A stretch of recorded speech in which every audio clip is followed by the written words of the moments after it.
turakwitabye karamenya gasani kuko duhamaganga kuri buri munsi kugira ngo duhindure uko ushaka. Ku izina ry'Imana Data na Mwana na Roho Mutagatifu, amen. Amahoro bana b'Imana, nimuhumure, Imana iradukunda, Imana iri aha hantu kugira ngo idukize. Tugeze kuwa mbere cy'umwaka cya 2028 tariki 10 z'ukwezi kwa 10 2022, ubwo Nyagasani yadutoranyije akadutora kugira ngo dushobore kumva ijambo rye uyu munsi. Ijambo rye riduhindure, ritugire beza, turusheho kwegukira Imana no kwirangamira. Isomo rya mbere ribona ko Mutagatifu yandikiye Abanyagalati, umutwe wa 4 umurongo 22 kugeza ku 24, wa 26 kugeza ku 27, uwa 31 n'umutwe wa 5 umurongo wa 1. Bavandimwe, koko rero biranditswe ko Abrahamu yagize abahungu babiri, umwe yavutse ku muja, undi ku mugore utigeze ubuja. Ariko umuja yavutse ku bwa kamere mubiri, naho umugore utari umuja avuka ku bw'isezerano. Ibyo ni incamarenga. Aba bagore bashushanya amasezerano ko ari abiri, rimwe ryo ku musozi wa Sinayi rikabyara ubuja ni Hagara, naho Yerusalemu yo mu ijuru irigenga niyo mubyeyi wacu. Koko rero byanditswe ngo, ishime mugore w'ingumba, wowe utigeze ubyara, rangurura maze uvuze impundu, wowe utamenye ubare bw'igise, kuko abana b'intabwa baruta ubwinshi abo bana n'umugabo. Bityo rero bavandimwe, titukira abana b'umuja, turi abana b'umugore wigenga. Kristo yaratubohoye kugira ngo tugire ubwo bwigenge. Nimwemarare rero, mwirinde ko umutwaro w'ubucakara wakongera kubagonda ijosi. Iryo ni ijambo ry'Imana. Zaburi 113. Izina ry'Uhoraho nirisingizwe ubungubu n'iteka ryose. Bayoboke b'Uhoraho, nimuhanike ibisingizo, maze musingize izina ry'Uhoraho. Izina ry'Uhoraho nirisingizwe ubungubu n'iteka ryose. Kuva igihe izuba rirashe kugeza ubwo rirenga, nihasingizwe izina ry'Uhoraho. Uhoraho asumba kure amahanga yose, n'ikuzo rye rigasumba ijuru. Ninde wamera nk'Uhoraho Imana yacu, maze akunama areba ijuru n'isi hasi ye, ahagurutsa indushyi mu mukungugu, akavana umutindi mu cyavu. Izina ry'Uhoraho nirisingizwe ubungubu n'iteka ryose, amen. Nyagasani Yesu nabane namwe. Amagambo mu Ivanjili ntagatifu yanditswe na Luka, umutwe wa 11 umurongo 29 kugeza ku 32. Muri icyo gihe abantu bamaze guterana ari benshi, Yesu arababwira ati, abiyi ngoma n'abantu babi barashaka ikimenyetso, nyamara nta kindi kimenyetso bazahabwa atari cya Yonasi. Nk'uko Yonasi yabereye Abanyaninive ikimenyetso, ni nako Umwana w'umuntu azakibera abiyi ngoma. Ku munsi w'urubanza, umwamikazi w'igihugu cy'epfo azahagurukira abiyi ngoma maze abatsinde, kuko yaturutse iyo gihera aje kumva ubuhanga bwa Salomoni, kandi hano hari uruta Salomoni. Kuri uwo munsi w'urubanza, Abanyaninive nabo bazahagurukira abiyi ngoma maze babatsinde, kuko bumvise inyigisho za Yonasi maze bakisubiraho, kandi hano hari uruta Yonasi. Iyo ni Ivanjili ntagatifu, kandi hano hari uruta Yonasi. Amen, amen, amen. Uwo ninde? Uwo ni Yesu Kristo. Aha ngaha hari Imana. Bakristo bavandimwe, Yesu Kristo akuzwe. Aha tuje kuri buri munsi gushaka Imana, tuyibone, tuyereke abandi buri munsi. Niyo mvugo umuhanga yagize ati, isengesho ryawe niritaguhindura, wowe uzahindura uburyo bw'isengesho ryawe. Amen, amen, amen. Bakristo bavandimwe, ikitubwira ko isengesho ryacu ryagenze neza no guhinduka, tugahindukirira Imana, tugahinduka neza. Twari turi ahantu habi tukajya heza, twari turi mu byaha tukava mu byaha tukajya mu butungane. Uko niko isengesho riduhindura, tukumva ijwi ry'Imana, ijwi ry'Imana riduhamagara buri munsi, maze tugahinduka beza. Ngire intego y'aya masomo y'uyu munsi no guhinduka tukaba beza, ngo tujye kuzirikana ku ngingo nziza igira iti, ubwo tugiye kurebera hamwe ibimenyetso by'ubuhakanyi. Byamenyetso bituma nangira, byamenyetso bituma nihakana Imana, byamenyetso bituma ntakira agakiza cy'Imana. Ibyo bimenyetso ni ibihe? Nguko rero kunangira, ibimenyetso byo kwihakana Imana, ibimenyetso by'ubuhakanyi, ibimenyetso byo gutemera. Wasanga nanjye ibimenyetso by'irunzi wanjye, kandi ndi umukristo, kandi byaba. Mbere yo kugana mu ngingo nyirizina ko amasomo biduteguriye, reka mbanze mbibutse uburyo bubiri bwo guhakana Imana.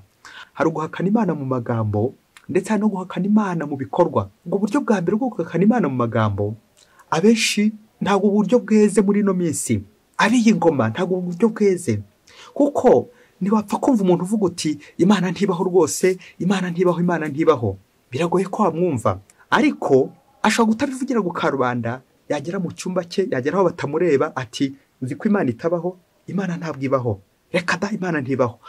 Ubwo buryo bwa kabiri rero nibwo bweze muri ino minsi abiyi ngoma, nk'uko Yezu abivuga, abiyi ngoma n'abantu babi. Kubera icyo ari babi? Ubwo buryo bwa kabiri bwo kwihakana Imana mu bikorwa, dans nos actions, dans nos œuvres.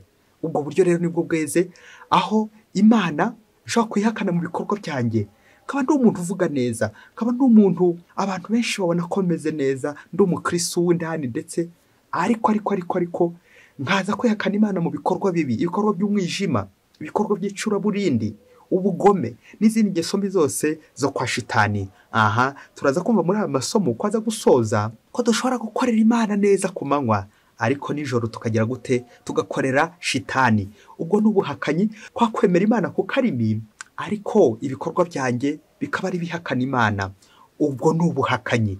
Ngibyo rero ibimenyetso by'ubuhakanyi, kwa ko nishobora kuza gusenga ariko bikaza kurangira n'ubundi ari nko kumena amazi kwibuye, guhinduka shwi. Ikimenyetso cy'isengesho ryakozwe neza no guhinduka, signe de conversion. Icyo nicyo kigaragaza nyine umuntu wagize gute? Wasenze, umuntu wemera, umuntu wakiriye agakiza, umuntu wakiriye inkuru nziza.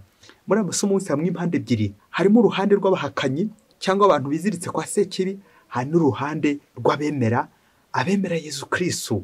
Yezu Kristo uri ahangaha, Jésus Christ est présent, l'omniprésence de Jésus Christ. Nkaba nakwemera Yezu Kristo. Mu isomo rya mbere Pawulo mutagatifu aributsa abanyagalati uburyo bagomba gukomera ku Mana, atari gusa ko amategeko y'inyuma, ahubwo ubutungane bushingiye ku kwemera. Ubwo abibutsa amasezerano abiri, akabibutsa Aburahamu urugero rw'abemera, uburyo yatunze abagore babiri, umwe w'isezerano n'undi w'inshoreke. Wowe inshoreke cyangwa utari w'isezerano ari we muja, agashushanya nanone iryo sezerano rya kera tugomba kuvamo, rikadufasha kujya muri rishya. Iri shya ryo rigaragaza nyine umugore w'isezerano ari we Sara, umugore w'isezerano. Tukava muri Ancien Testament tujya muri Nouveau Testament. Ibyo rero nibyo biranga umuntu wese wemeye Yezu Kristo, kureka ibishaje akajya mu bishya, kureka ibyaha akarangamira ubutungane. Ibikorwa by'amategeko kuba yakoraga bikurikije amategeko gusa, ubundi amategeko ntamubohe, ahubwo akarangamira ubutungane, ukwemera. Uko kwemera abakristo bavandimwe, ikiranga umuntu wemeye Imana ntabwo gusa ari gukarimi, ahubwo ni ibikorwa byiza, ibikorwa by'ubutungane, ibikorwa by'impuhwe. Ngo umuntu wahindutse buri munsi ngahindura ingeso, buri munsi ngahindura ingeso mbi, buri munsi nkava ku ngeso mbi ngana ku butungane. Pawulo mutagatifu aragira ati Kristo yatubohoye kugira ngo tugire ubwo bwigenge. Amen, amen, amen. Iyo ndi mu cyaha mba n'umucakara wa Sekibi, mba ndi kugengwa na Sekibi, ariko narangamira Yezu Kristo, nafungura umutima wanjye nkarangamira nde? Nkarangamira Yezu Kristo, nkagengwa na Kristo. Ari ukugengwa na Sekibi, ari ukugengwa na Kristo, nahitamo iki mu Kristo? Hitamo rero neza, uhitemo uwakugenga. Uyu munsi rero tugundiza umutima wacu, ahubwo twumva ijambo ry'Uhoraho, twumva ijwi ry'Uhoraho ridukangura gufungura umutima, gufungura umutwe, ngafungura n'umutima, ubundi nkarangamira Kristo. Nk'uko dushobora gusingiza Imana, tukayisingiza tukayirangamira, nk'umuyobozi wa Zaburi yaririmbye agira ati izina ry'Uhoraho risingizwe ubu ngubu n'iteka ryose. Iyo nashoboye gufungura neza umutima, nibwo nshobora kurangamira Yezu Kristo, ubundi nkamusingiza. Rya tegeko ryo gusenga turyiyibutse, gufunga amaso y'umubiri, ubundi ngafungura amaso y'umutima, gufunga imiryango ya Sekibi, ngafunga uburyo nshyikirana n'abantu b'igisi cyane, bya bigare nkabasha kubifungirana, ubundi ngafungura umuryango urangamira Kristo, umutima. Kristo akeneye umutima, la conversion du cœur, gufungura umutima wanjye. Ibi nibyo Yezu Kristo atubwira muri Evanjiri y'uyu munsi, wowe nanjye akatubwira, kuko turabiye ingoma. Ni twebwe abiye ingoma Yezu abwira ko turi babi, turamufungirana, tukanga gufungura umutima, tugakomeza kunangira. None n'urufunguzo twararutaye. Nguko gufungirana Kristo, imitima yacu tukayimuhezamo, ibikorwa byacu tukabihezamo Kristo. Nyamara Kristo ari akobombye gutugenga. Ariko tujye tuzirikana ngo igihe cyose twagiye mu bikorwa by'ubucakara, Sekibi aratwigarurira, tukaba imbata za Sekibi aho kuba imbata za Kristo. Abiye ingoma n'abantu babi. Muri Evanjiri zaratangarira abantu bashakisha ibitangaza bya mirenge. Ni nko bakunda abantu bashakisha Imana zivuga, bakajya mu byumba bagakora ingendo ngo bagiye gushakashaka Imana zivuga. Ibyo bitangaza dushakashaka tukaza kwibagirwa Yezu. Twibuke ko Imana idukorera igitangaza ibitangaza by'Imana tutabasha kubona buri munsi, kandi Imana niyo mpamvu twigaragaza mu buzima bwacu bwa buri munsi, ibimenyetso Imana iduhereza buri munsi, ariko twebwe kubera kunangira tukajya gushaka ibishashagirana, ubwo ni ubuhakanyi. Imana nta na rimwe itatwiyereka mu ijambo ryayo rya buri munsi, muri bagenzi bacu, ibimenyetso idahwema kuduha buri munsi, muri Bibiliya, ndetse nanone muri Ukarisitiya. Ubwo duhabwa Yesu, burya ni ikimenyetso cya Yesu. Yesu uje muri twebwe guturana natwe. Ariko se ni kangahe nkomeza kugenda nshidikanya, ese Yesu aracyahari?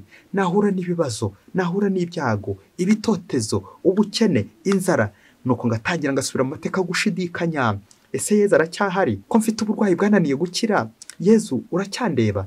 Uko kugenda dushidikanya, twivovota, nyamara tujye tuzirikana rya tegeko ry'Imana, Dieu n'est jamais en retard, Dieu n'est jamais absent, c'est l'homme qui est impatient.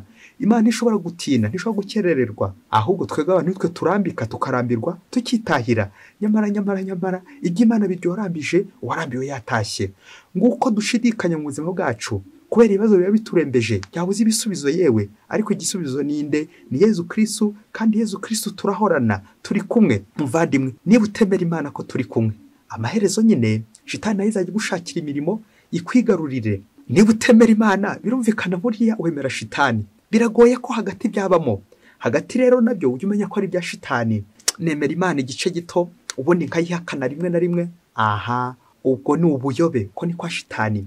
Yesu rero araduha ingero ebyiri z'abantu bemeye guhinduka, bakaza kurangamira abahanga. Harimo umuhanga Salomoni, umwami w'Isaba kurangamira Salomoni, ndetse n'Abanyaninivi bemeye guhinduka kubera ijambo rya Yonasi. Yesu agasoza atubwira ko arusha Salomoni ndetse arusha na Yonasi, abo bose bagize uruhare mu guhinduka kw'abo bantu bo mu isezerano rya kera. Twebwe rero turi muri shya, Yesu nguyu ari kumwe natwe, Yesu igitambo, Yesu funguro, Yesu nshuti tubana. Iyo ni Ukarisitiya navugaga, ariko ntitubashe kumumenya. Yamvuga igira iti, imboga zibona abana. Ni kangahe Yesu aza kudusura ariko ntitumumenye? Ni kangahe duhorana na Yesu ariko Yesu akagenda atambuka igihe ushuka mu buzima bwacu, tukanga kumwakira, tukanga kumwinjiza, tukamutambukaho natwe ariko ntitumutindeho. Yamvugo yawo mwana wagiraga ati, iyo ushaka gucya utinda muri dushe. Mukristo muvandimwe, niba ushaka na kubona Yesu koko, tinda kwa Yesu. Naho ubundi nuwabigura intege, buri gihe ugahora usabira, ntabwo uzamenya Yesu yagusuriye. Ibimenyetso Yesu aduhereza byo guhinduka, ikimenyetso cyo guhinduka, ikimenyetso cya Yonasi, guhinduka, kurangamira Yesu Kristo, we bubasha nyakuri, we buhanga bw'Imana. Yesu Kristo niwe buhanga turangamira. Ni kangahe ngewe mbeza Yesu mu buzima bwanjye? Ni kangahe nza n'ibimenyetso by'ubuhakanyi mu buzima bwanjye? Guhakana Kristo muri bwa buryo biri twazirikanye, amagambo cyangwa ibikorwa. Wasaga nanjye hari ikimenyetso cyatangiye kugaragara iwanjye, ibimenyetso by'ubuhakanyi wanjye, kandi ndi umukristo da, kandi ndi padiri, kandi byaba bwa buhakanyi bwo mu cyayenge, bya bindi bikiramaye hano ikibeho, ati ukwemera n'ubuhakanyi bizaza mu cyayenge, kuza mu cyayenge. Shitani agira gutya akaduhugiriza, kuko nyine shitani uri umunyamayeri. Nyamara abakorera Imana n'abakagobye kwa abanyamayeri, koko bakanyamayeri atari byo kwihangishwaho gusa, ahubwo bakabinyarwenge koko, kugira ngo babashe gutahura imigambi ya Sekibi ubayobya, utuma tunangira umutima, utuma tugundira, utuma duhemukira Imana, utuma tudahinduka. Sekibi utuma tudahinduka, ni ngombwa kumutahura hakiri kare, ejo n'ejo bundi atazadukoza isoni. Reka rero mu kanya gato tunyarukire ku bantu b'iyi ngoma, nk'uko Yesu yabivuze, wowe nanjye turimo, turebe uburyo ubuhakanyi buri kuza mu cyayenge kandi bugatangira iwanjye jyewe umukristo. Tugiye gato kunyarukira mu ishuri ry'abahakanyi. Ubundi icyo nagusaba, urebeyo gusa ariko ntutindeyo, kugira ngo turusheho kwanga burundu ubuhakanyi, ukunangira umutima, maze twegukire Yesu Kristo aba ari we dukorera by'ukuri. Umunsi umwe hirya kure cyane muri Afurika, ngo abakristo batatu, ngo bari abakristo b'indani, bagendana bakundana, bya bindi byaje muri Kilatini bita triumvira, bikavuga ngo abagabo batatu cyangwa abantu batatu nyine bagendana.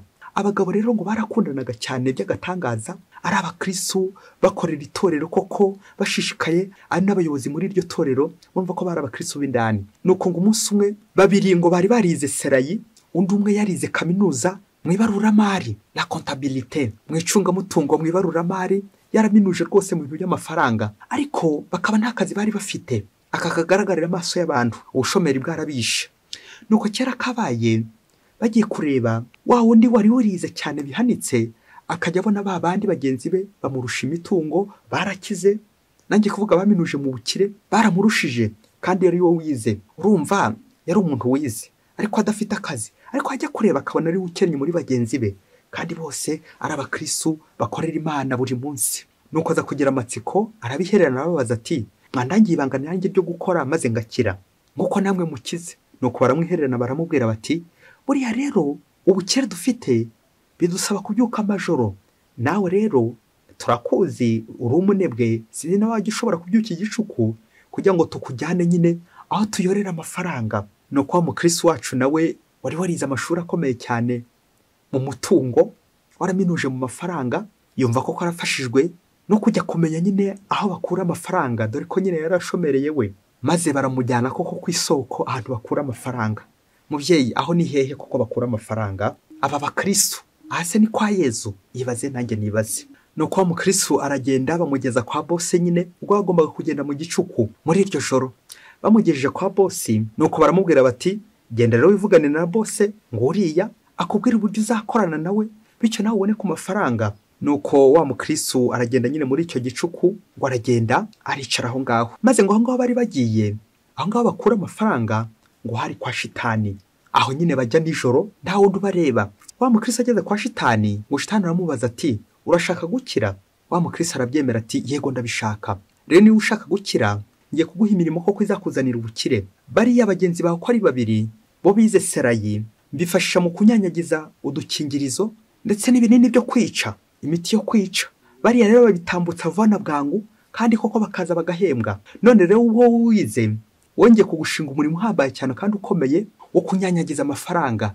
Bari ubwo ari wowe wize, niwe uzajya ubahemba, bazajya bava ku biraka nabahaye, ubundi bagire gute uzubahembe. Uwo murimo rero muwujyane iwanyu, mujye muwukorerayo, wowe igihe amafaranga yarangiye ujye ugaruka uzureba ndi. Nuko wa mukristo agira impungenge z'imirimo yarashinzwe mishya, maze abaza shitani ati, none se nabikora gute kandi n'uwindani mu itorero? Nuko shitani aramubwira ati, umva nta kibazo rwose, uzabaze bagenzi bawe uburyo bakora, nawe bari kuzakora. Ku manywa muzajya mukorera itorero uko mushoboye kose, musenge, musingize Imana, mujye mu bitaramo byo gusingiza Imana, musenge kuko bikomeye cyane ku manywa, ariko nanjye nijoro muze munkorere mujye gukiraka cyanjye. Umva njyewe wanjye ibyo biri birafatikanywa nta kibazo, kandi nibwo bigenda neza iyo mufatikanya byombi. Wa mukristo yumvise umurimo wamushinze ukomeye cyane wo kwikoreramo mu mafaranga ndetse distribuer de l'argent, gusakaza amafaranga, kuyagaburira abandi. Urumva nikoramo nyine ntabure, warikoreramo ubundi agahereza abandi uko abyifuza, guhemba abandi, gukoramo ntabure, kontabure. Nuko wa mukristo nawe yinjira mu rugaga rw'aba bagenzi be, nawe atangira akora kuri bwa buryo bwa bagenzi be, distribuer de l'argent, kunyanyagiza amafaranga. Nanjye kuvuga mu bayoboke nyine abo b'indani b'Imana, kubera iyo mirimo ikomeye cyane bari gukora. Nguko rero uko abacu bagiye ku kiraka, yewe na n'ubu baracyakiriho. Abiyi ngoma bakristo bavandimwe, abiyi ngoma n'abantu babi, uwo ni Yezu Kristo wabivuze. Ubwo rero murifuza ko mbabwira uburyo b'abakristo bacu bakomeje gufatikanya iyo mirimo ibiri, nyamara tukibagiza ko bavuga ngo uwokeje tubiri kamwe karashirira. Nguko na Yezu Kristo yabyivugiye ubwe ati, ndaho ukorera abashebuja babiri, uzanga umwe ukunda undi. Ndaho ukorera Imana n'ifaranga. Ifaranga yeza ashaka kuvuga no nyine shitani.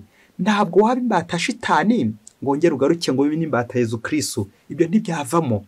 Nguko abakristo bavandimwe, abantu benshi ko twahinduye, duhindura umuvuno, duhindura imikorere, tugakorera Imana ku manywa, ariko shitani nayo tukayikorera nijoro.